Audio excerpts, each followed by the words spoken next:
Okay, so let's go ahead and get back into our coverage over, well, the X-Men once again.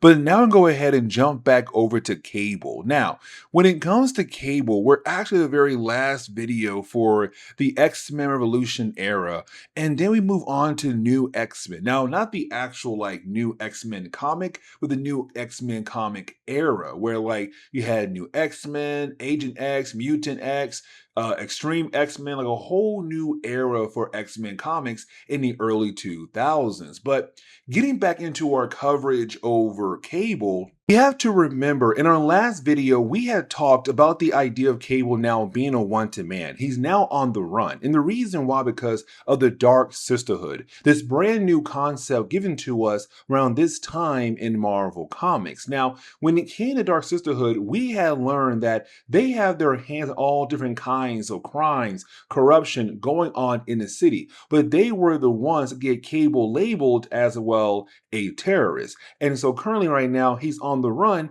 but at the same time going to war against the Dark Sisterhood. We had also learned their leader, the Dark Mother, for some unknown reason is scared of Cable. Now in this storyline, we do kind of learn a tad bit of reason why she is scared of Cable. But right now, he is on his own. There's no X-Men. There is no Irene. This man right now is a one-man army going up against the Dark Sisterhood. Because as we get into the opening pages of the storyline, we see Cable heading over to this office building. Now, when he does, it's really more of us seeing Cable pretending to be a delivery person, right? Saying like, hey, I got a package here. I gotta give it to someone on this floor. Like, she must sign for it. So can you go ahead and ring me up and everything? But it's also Cable using his abilities to get past different security points to get access to that lady's office to confront her. But once he does confront her, we see Cable open the package. It's the Bible. We also see Cable got his way to mind wipe her. Now, there's a reason why he did mind wipe her because, well, she's part of the Dark Sisterhood web. What I mean by the idea of the web is more of when it comes to the Dark Sisterhood, like I said earlier, they have their hands in all different kinds of crime, corruption going on in the city. And so, because of that, you have politicians, firefighters, police officers, people who are in high spots or high positions in different kinds of businesses across the city. They're all being controlled right now by the Dark Sisterhood. But it's him right now going after different people who are part of that web and mind wiping them. And so it's like, okay, that right there is breaking down the Dark Sisterhood structure because now you have more and more members wondering if the Dark Mother can lead them and help them bring down Cable. And so it's her saying, I need him caught like yesterday. So go ahead and use more people to bring this man down. Also have to remember about GW Bridges as well, because with GW, he had a high ranking spot in Shield. But again, when it comes to the Dark Sisterhood, they have their hands in all different kind of things, including Shield. And so when it came to Dark Sisterhood, they made sure that GW had lost his position in Shield because, well, he's a close ally of Cable. Now, another character we have to talk about is Irene Merriweather, because Irene, she was brought in by Cable after he had saved an earlier storyline. And for Irene, it was really more the idea of writing down the adventures of Cable, but also his past as well, just in case anybody wants to know his story, but also pick up where he left off at when it comes to war against the dark future. Now, for Irene, being that close ally for Cable, she was also being hunted down by the Dark Sisterhood. So unfortunately, well, she had to go into hiding. Now, she was saved by the cleanup crew, and they did change her appearance, and they turned her into a black woman.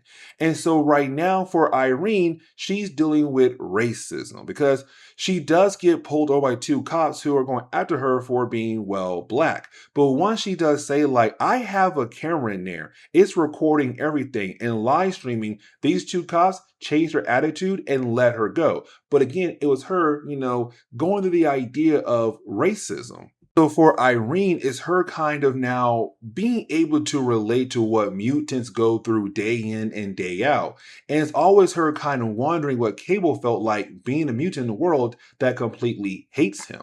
Now we kind of switch over to two characters in the past, many years in the past, in this flashback. And we pick up with Clarity and also Finality. Now, for Clarity, he is a character that we have talked about in prior videos. In the present day, he's someone who's able to collect information for Cable in other people. He's an info broker, but also a mutant as well. But now we're kind of getting the idea that he's been alive for a very long time. We're not really told how long, but we kind of get the idea a few centuries possibly. But also, there is his sister, Finality. And we kind of get the idea here that Finality is, well, the Dark Mother in the present day. And the reason why I'm saying that because I learned two things about her. The first thing is that she had killed off their parents and took everything for herself. But also, on top of that, we learned that she has the ability to see possible futures. That part right there is really important.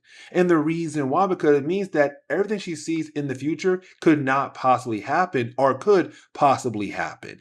And the reason why I'm saying that because she hasn't seen different kinds of futures left and right. But in some of those futures, they all end the same way, where a dark figure, a man dark figure, walks up to her, and alongside him, another dark figure, but a woman. And so for her, she's wondering what could it possibly mean?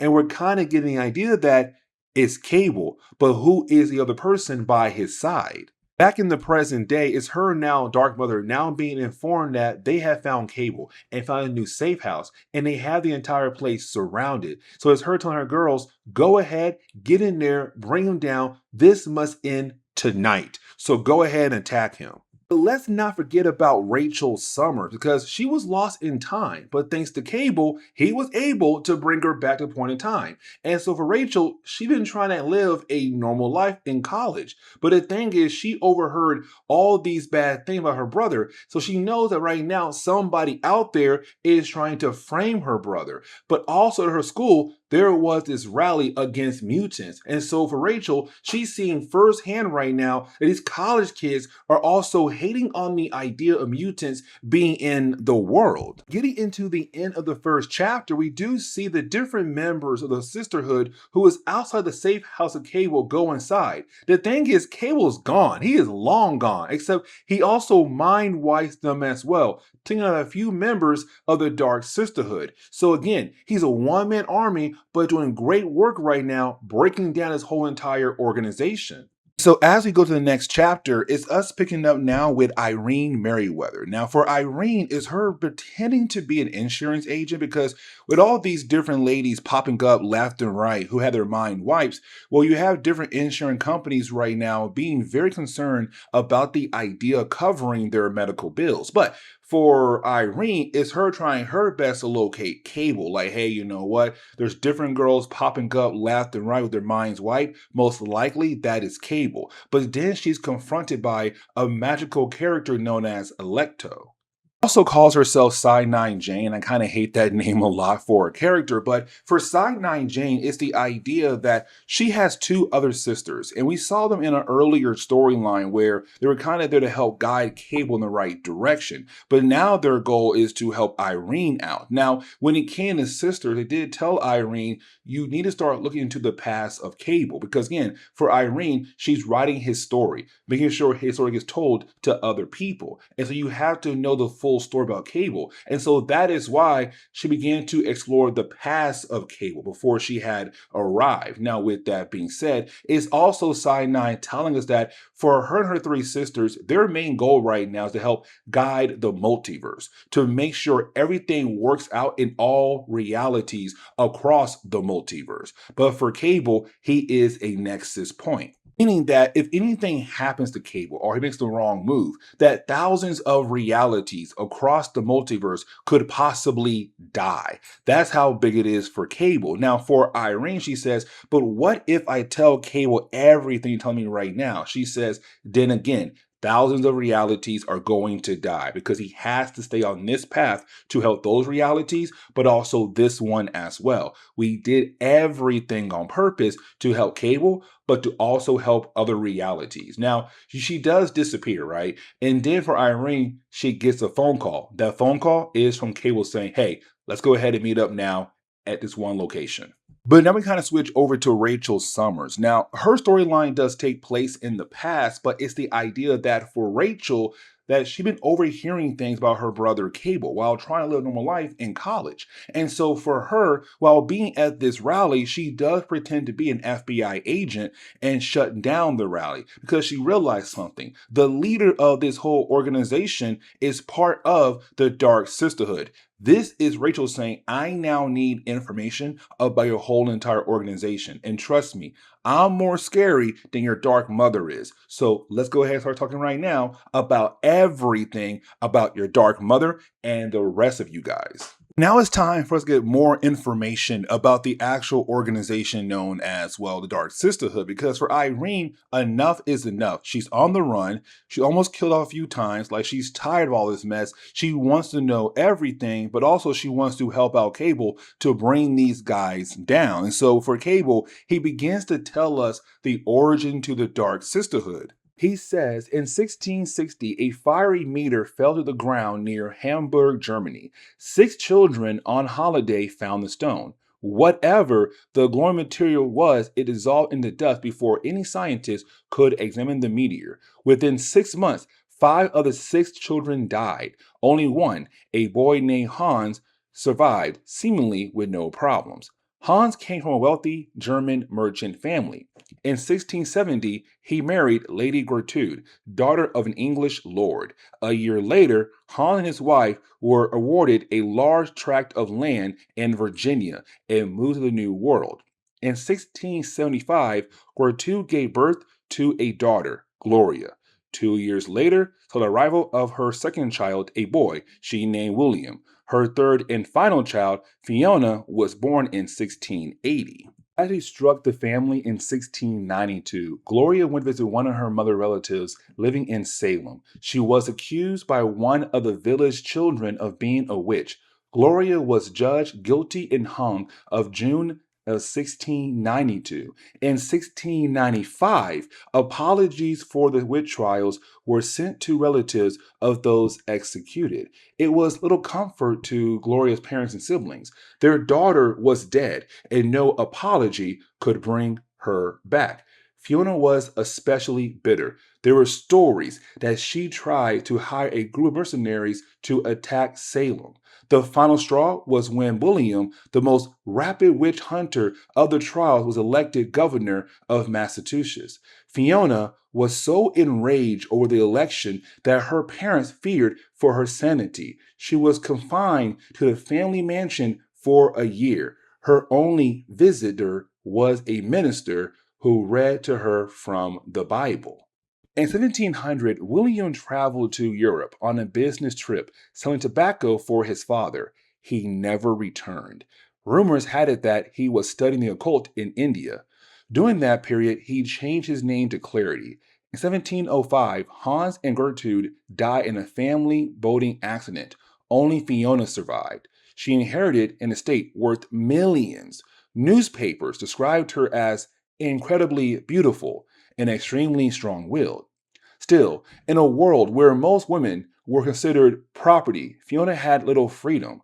She married John Jones, a wealthy and landowner, in 1707. She gave birth to 3 children, all grew before Jones had mysteriously died. 5 years later, Fiona remarried soon after to another millionaire, Andrew Benedict.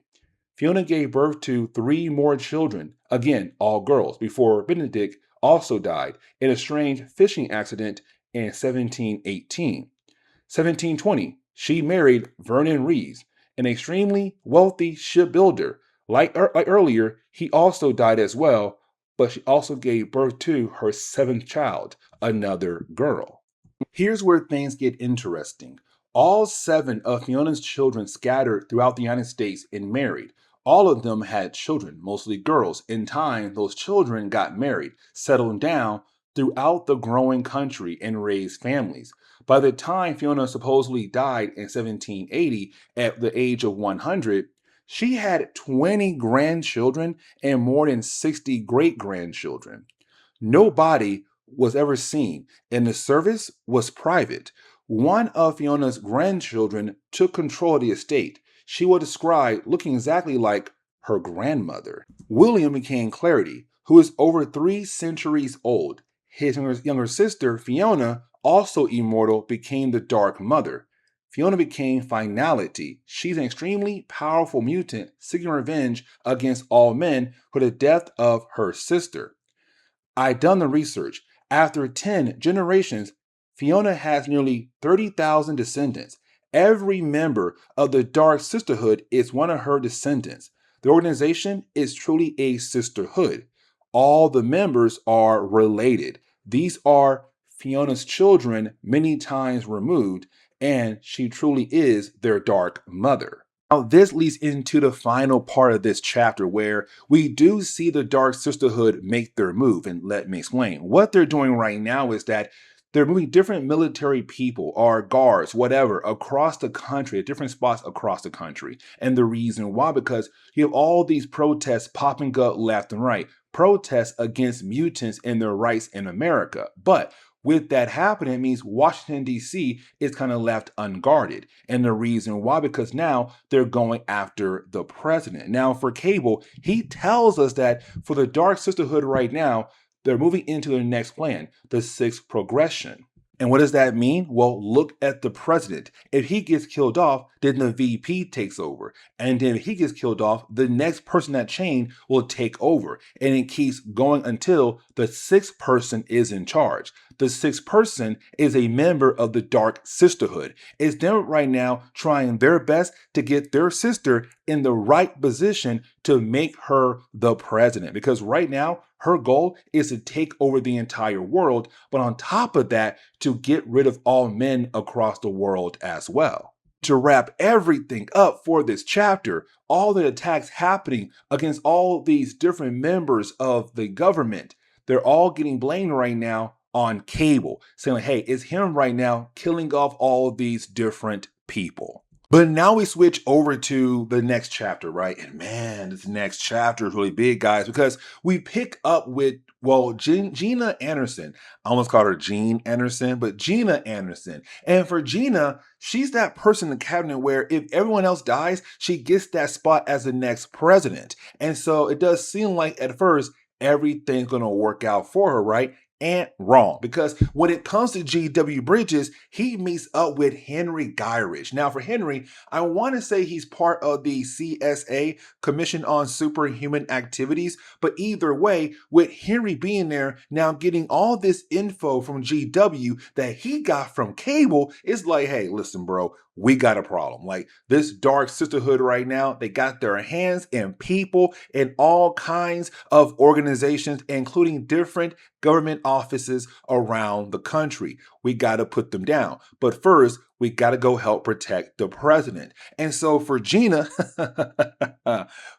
when she lands, she's all like, cool, it's now time for me to take my spot as the next president. Nope, she gets arrested because just like that, they were able to grab the president, get him somewhere safe, find her, grab her, lock her up, and that plan has now been officially stopped. But now we switch over to Cable and also, well, Irene as they get ready to attack the main base that belongs to the Dark Sisterhood. But before they're able to make that move, right, they get some more backup. That backup is Rachel Summers. Now, for Rachel Summers, it's kind of like, cool, she's here. But for some reason, it's what Cable says kind of bothering a tad bit, because for Cable's wondering if Rachel has the Phoenix Force with her, where of course she says no. He's kind of like, dang, it kind of sucks. I feel like he's saying that because he sees her only as a threat to the people as long as she has the Phoenix Force. But in reality, for Rachel Summers, she also comes from a dark timeline like Cable does. In that dark timeline, she did some dark things as well. She's still a very powerful person to have by your side. But either way, for Cable, Rachel, and also Irene, they go attack the base of the Dark Sisterhood. And this leads into the final moments of this chapter. In the final moments of this chapter alone, a lot happens. Like, for example, we also get reminded of the idea that she is scared of Cable. And the reason why, because she had the ability to see all different kinds of futures. But And some of those futures, she saw it in because of Cable. Now, technically, she saw a dark figure, but she realized it was Cable. But let's not forget, she saw two dark figures. The other one is no other than Rachel Summers. And the thing was, she could not read them. And here's the reason why. Because both characters are time anomalies. I just butchered that word. Oh my God. They're both anomalies. I hope I said that better. But the thing was, Cable and Rachel, they both come from different timelines. For Cable, a dark future that could no longer possibly be around anymore because, well, they had defeated Apocalypse. And for Rachel Summers, she comes from the Days of Future Past timeline. And so that's why that when it came to Dark Mother, she could not get a read on those two characters because they both come from different timelines, different time points. Also see the face of, well, the Dark Mother. And we do, she has the face of Jean Grey. It's the book saying like, yeah, guys, she's Jean Grey's, Cable's, and Rachel Summers, great, whatever, grandmother, like here she is. And so you have her say that Jean Grey was supposed to be part of the Dark Sisterhood as well, but she got away because of Charles Xavier. And that's why Jean Grey did not join the Dark Sisterhood. Now for Cable, he still goes out his way to shut down her mind because for her, her goal was to take over the entire world, to get rid of men, all because what happened to her sister in the past. Now, for Rachel, it's also her saying that she does not believe that this lady is actually their great grandmother. Because in her mindset, all you have to do is get some plastic surgery done, some work done here and there. You can look like Jean Grey very easily. And so it's her saying, I don't believe that she even is related to us at all. But either way, for Rachel, Cable, and Irene, they all walk away, leaving her there with her mind shut down for the FBI or whoever to take her away in prison. And that is the end of the Dark Mother, who does not reappear ever again in Marvel Comics. Now, I'm going to go ahead and cover Cable issue number 96, even though technically it has nothing to do with the previous storyline at all. But, I have some folks out there who love the idea of me covering every single issue of a series, if I can. And so we pick up a Cable right now just on the road. And honestly, for Cable, this is him not taking a break because he went to war against the Dark Sisterhood. This man deserves a break. Anyways, while on his road trip, he does stop by this diner. And so once he does walk in, right, he's then confronted by Veronica. Now, Veronica works at the diner, right? And for me at first, I thought like this is Cable about to get a new girlfriend or a new love interest in this series. That's not the case at all. What happens here is that you have Veronica go ahead and give Cable his meal that he orders. Now, once he's done, he's like, hey, you know what? How much do I owe you? She says, not a penny. And the reason why, because her boss says so. And now we're getting the chance to meet her boss, and her boss is named Cole. Now, when it comes to Cole, the reason why it's free right now because he wants to arm wrestle Cable. And apparently this man has not lost an arm wrestling challenge in many, many years, and wondering if Cable will be the one to defeat him. And so we do see Cable go out of his way to have this arm wrestling challenge with this guy. But when it comes to Cable, he's able to win the challenge, not easily, but he still does win. Now, for Cable, he could have won easily if he had used his abilities. But of course, he doesn't. Now, when it comes to Cable, once he does win, you had this guy named Cole, by the way, say, hey, you know what? You and I got to talk later because I feel like you could actually help me with some personal business. And so once you do have Veronica leave, we learn here that for Cole, the owner of the diner, is apparently 3,000 years old. You see, we learn here that for Cole, he was a caveman, but him and two other cavemen were grabbed by, well, some alien better known as Taurus.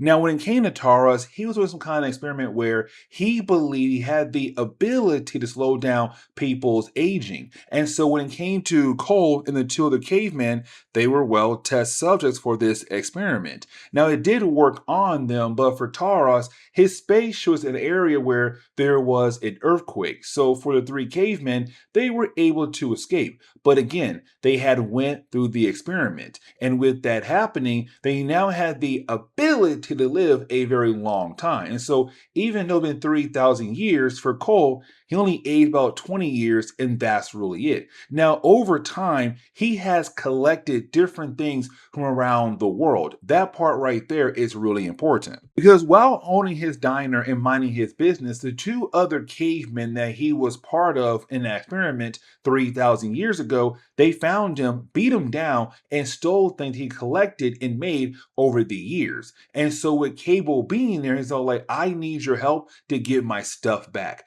And so, the rest of that issue is really more of us just seeing Cable and Cole going out of their way to fight those two guys to get Cole's stuff back. We also learned that many years ago, he had made something for his daughter that he wasn't really able to give her, it seems like, but he still holds on to it. But either way, once you have Cable help Cole take those two guys out, Cable leaves. And that is literally the end of that one issue and the end for today's video as well. So with that being said, guys, please leave me a like down below and subscribe. But guys, see y'all next time. Later.